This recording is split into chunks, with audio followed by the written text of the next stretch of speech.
ready to go. Okay. Good morning, everybody, and welcome back. Today we're going to work on tuning a carburetor after it's been installed on a chainsaw. Now, anybody who's put a carburetor on an old chainsaw knows that they don't always come tuned up and ready to go.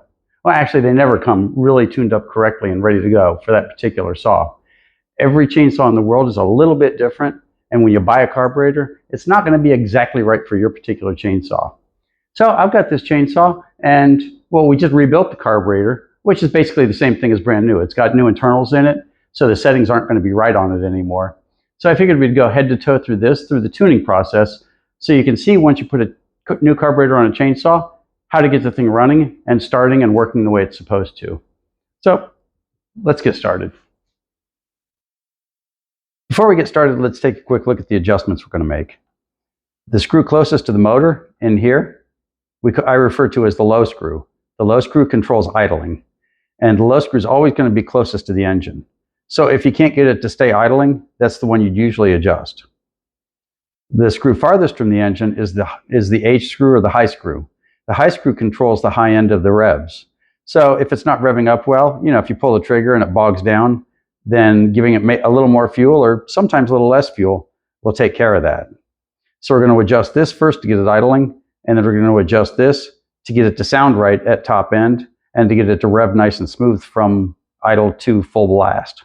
So let's get started. Okay, once you put the new carburetor on, the hardest thing to do is get it started the first time. So what we're going to do is we're going to start out here on the low side, and we're going to go all the way in. We're going to count our turns going in. Okay, that's about 3/4 of a turn. But now we're going to come out one turn and give it a guesstimate. Then we're going to go to the high side, and we're going to go all the way in.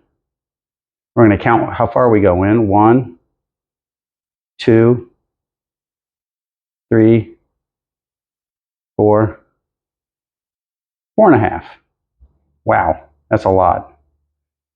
That seems unlikely. Maybe I miscounted. Okay, and we came out one turn. So both the low side and the high side are out exactly one turn each. And this applies to every carburetor on every chainsaw. Because the only thing we're trying to do now is getting it running well enough to do the original tune.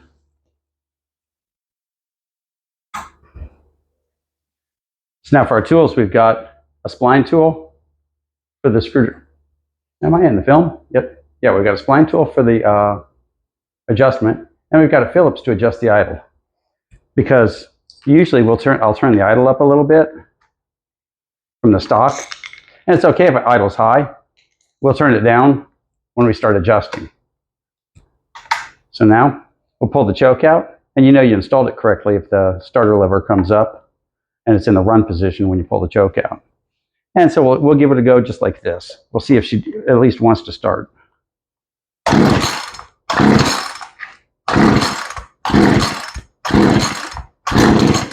No, I heard that kick.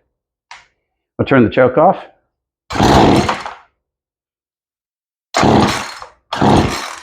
Okay, so we're not there. So what we're going to do is go out just a little bit on the low side. We're going to go out half a turn. Now we'll re-choke her, because it's possible, because we're going out, we're letting more fuel in. It's possible it wasn't getting enough fuel to start.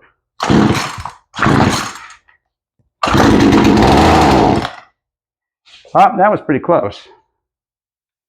Now just for fun, because the high was out so far, we're going to come out another full turn on the high, because it started out so far out, I couldn't believe it. And we're going to come out a little bit on the low.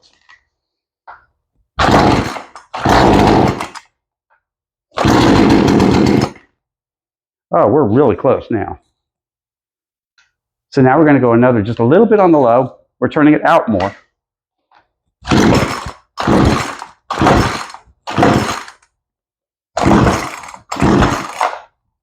And that's okay. Oh, we had the switch off. That's pretty funny. There you go. Now we'll adjust it for idle.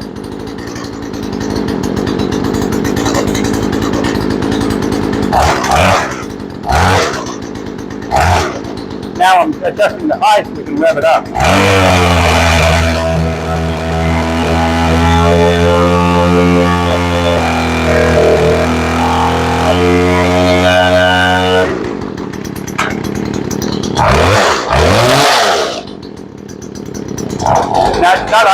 well. And we turned the idle up.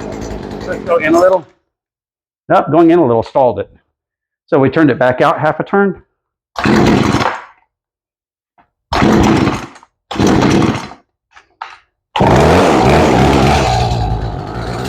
Now we'll turn the idle up.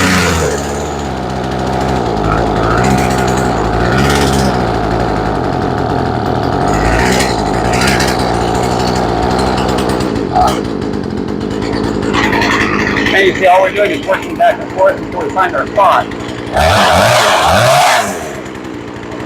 Sounds like we got a little too much gas going.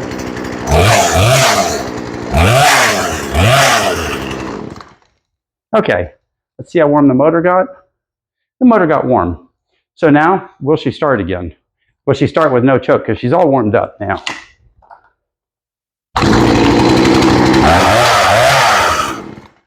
Okay, now we're going to be back in a couple hours. We're going to let it cool all the way down, and then we're going to try to start her again cold and see if she works. And I do this on every single carburetor we do. It's the same routine every single time.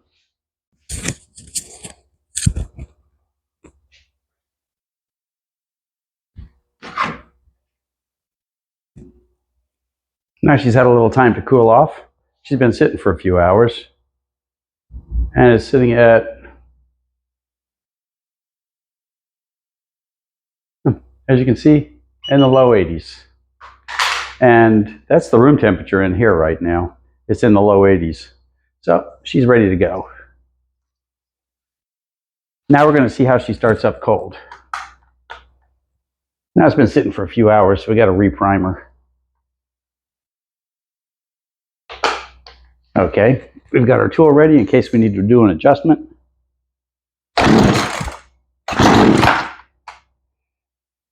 Now after the first time you hear it sputter, go ahead and turn the choke off.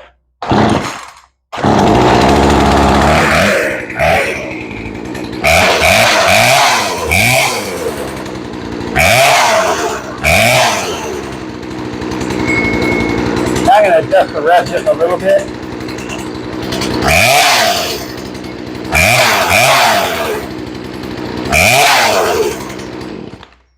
Okay, and she sounds really good cold. And that's about it. You've tuned your chainsaw. Now this is the proper way to do it.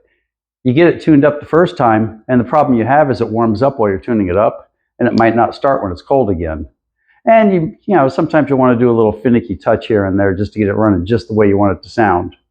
If you hear it going bup, bup, bup, bup, bup when it's fully revved up, then that means you're running way too rich, and you want to lean it down just a touch because you want it to sound smooth and even at full trigger. Well, thank you for watching, and for all you new people, go ahead and subscribe. It's free, and we appreciate it. We'll see you next time.